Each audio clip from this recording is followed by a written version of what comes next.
Shri Rajaram inter college तैयारी कराकर जौनपुर कक्षा 12 विषय समाजशास्त्र ऑनलाइन क्लास में छात्रों आपका स्वागत है। इसमें आज हम आपको पढ़ाएंगे भारतीय संस्कृति में एकता का उल्लेख कीजिए। प्रश्न होगा आपका भारतीय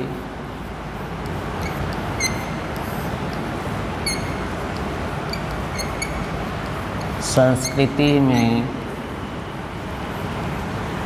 एकता का उल्लेख कीजिए। उत्तर है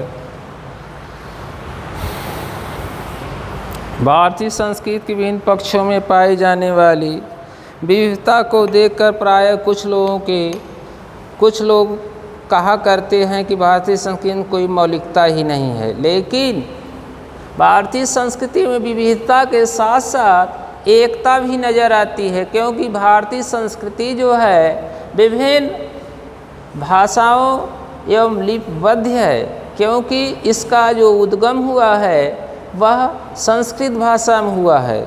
संस्कृत भाषा विभिन्न विधियों के संस्कृतियों का जाल मानी जाती है, क्योंकि परंतु वास्तव में यह एक भ्रम है। भारतीय संस्कृति में जहाँ बाहरी तौर पर अनेक विविधताएं नज़र आती हैं, वहीं आंतरिक तौर पर एकता भी नज़र आती है। पूर्ण रूप से एकता है। अनेक अथवा विविधता में एकता भारतीय संस्कृति की एक विशेषता मानी जाती है, क्योंकि विविधता में जो एकता नज़र आती है यही भारतीय संस्कृति की सबसे बड़ी विशेषता मानी जाती है। क्योंकि भारत देश में विभिन्न भाषाओं के बोलने और समझने वालों की भरमार सी लगी मानी जाती है, क्योंकि आप हिंदी और अंग्रेजी भाषा के भारत के किसी कोने में आप चले जाइए, भारत के किसी कोने में आप चले जाइए, वहाँ पर देखेंगे कि हिंदी को और अंग्रेजी को बोलने और समझने वालों की संख्या पर्याप्त मात्रा में नज़र आती है। तो ऐसा माना जाता है कि जो भारतीय संस्कृति की विविधता है वहाँ एकता भी नज़र आती है, क्योंकि भारतीय संस्कृति की विविधता में भारतीय संस्कृति की एकता एक अपने आप में पूर्ण विशेषता मानी जाती है। जैसे भौगोलिक एकता नंबर 1 हेडिंग होगी आपकी भौगोलिक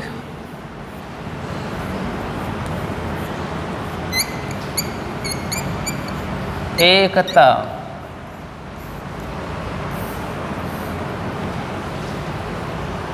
भारतवर्ष में विविध प्रकार के भौगोलिक क्षेत्र हैं। भारत में विविध प्रकार के भौगोलिक क्षेत्र हैं तथा इन क्षेत्रों का अलग अलग भौगोलिक महत्व भी है।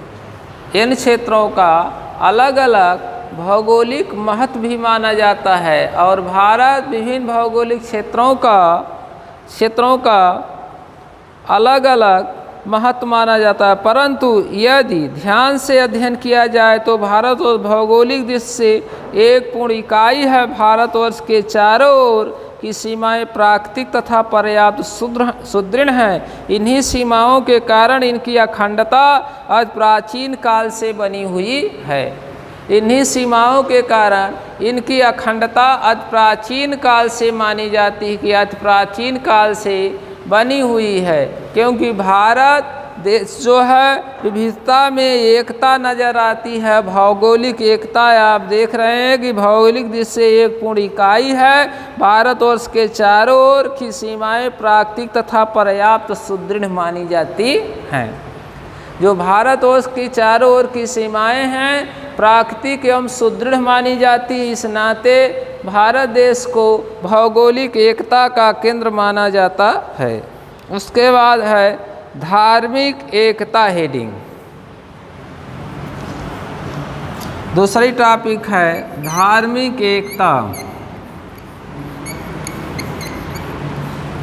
धार्मिक एकता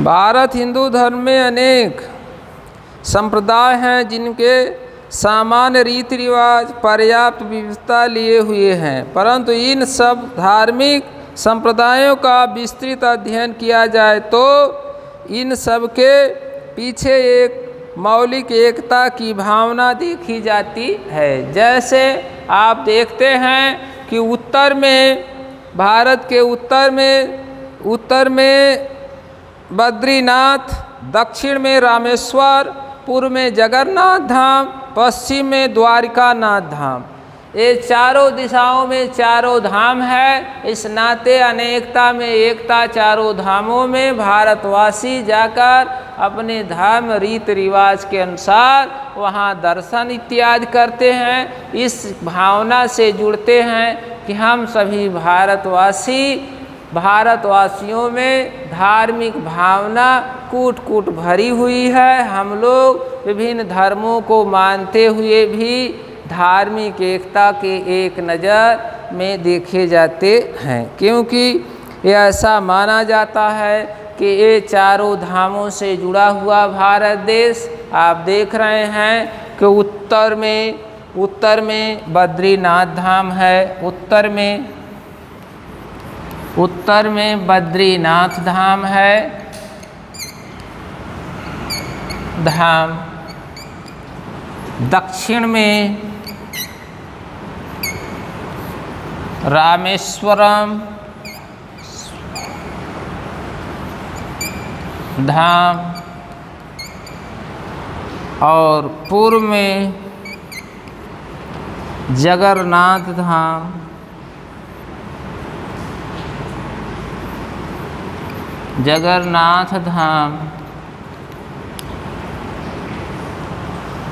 पूर्व में जगन्नाथ धाम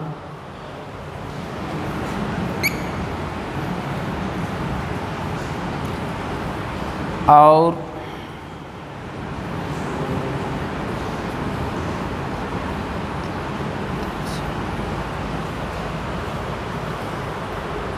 पश्चिम में द्वारिकानाथ धाम, पश्चिम में द्वारिकानाथ धाम है।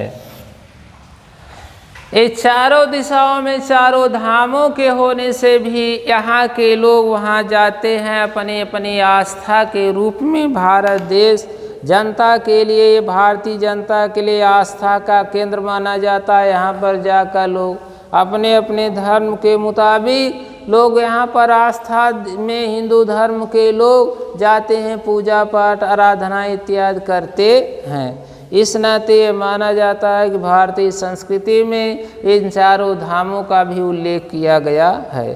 भाषागत एकता अगली टॉपिक होगी आपकी।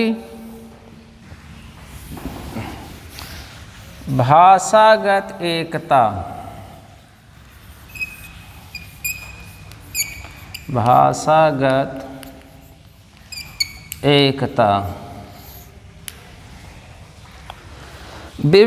भारत विभिन्न भाषाओं एवं बोलियों का केंद्र है, परंतु भाषाओं के विभिन्न बोलियों से में यह देखा जाता है कि यहाँ पर विभिन्न भारत के किसी भी कोने में आप चले जाएंगे, विभिन्न भाषाओं के होते हुए भी अंग्रेजी और हिंदी के बोलने वालों को समझने वालों की संख्या अधिक है।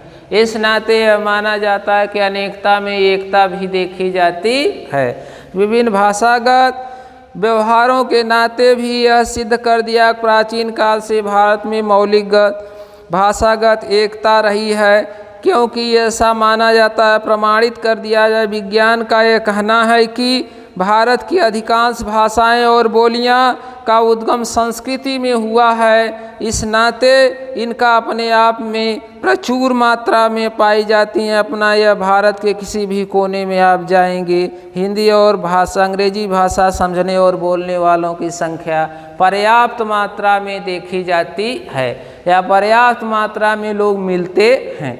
ऐसा भी माना जाता है कि भाषागत एकता में विविधता में एकता है। विभिन्न भाषाओं को बोलते और समझने के बावजूद हम ये मानते हैं कि हम भारतीय हैं, तो भाषागत एकता में भारतीय संस्कृति भी नज़र आती है। इससे भारतीय संस्कृति में अनेकता में एकता नजर आती है।